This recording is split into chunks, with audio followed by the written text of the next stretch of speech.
Can I ask for something? Kiss me. I love you. You're my only reason to stay alive, if that's what I am. I had a chance to listen to the press conference you gave yesterday, and it was startling how sort of comfortable and sort of at ease you seemed now with the whole Twilight phenomenon, like sort of compared to a year ago. Do you feel that is that interpretation right? Do you sort of feel like at peace with like everything that's gone on? Totally. I feel like I may have even talked about why too yesterday, but I think it's only natural because I've had more experience with it.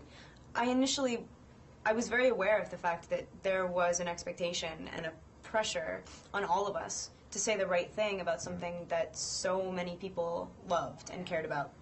And I didn't want to be...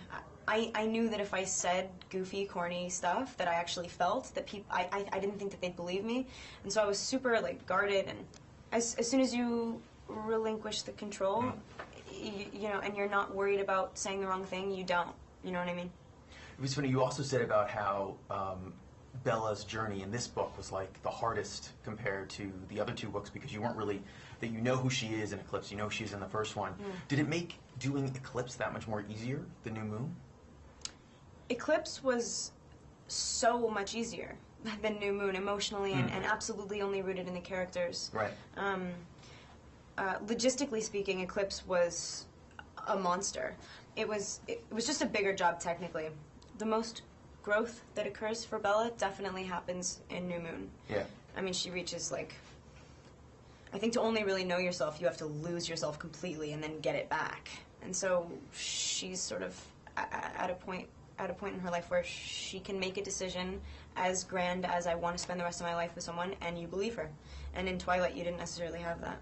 And after doing 3 movies, do you, if they go forward with the 4th one, do you feel like you can just step into her? Like you know who Bella is? Like it's just easy to become that character? Yep. Totally. I mean, I'm lucky to have my cast. I think that that's probably a helping hand in that. But I as soon as I walk on set, as varied as my part may have been in between the time, because I played 2 different parts in between the series, movies, whatever. It's always easy because people make it easy for me. And speaking of that, do you know, for your next project, whatever you're going to do, I don't know if it's actually been announced, I can't remember, do you feel like I want to just do a comedy again, or I want to do something that's like less intense? And right. I mean, do you think about that when you're thinking about your next role? No.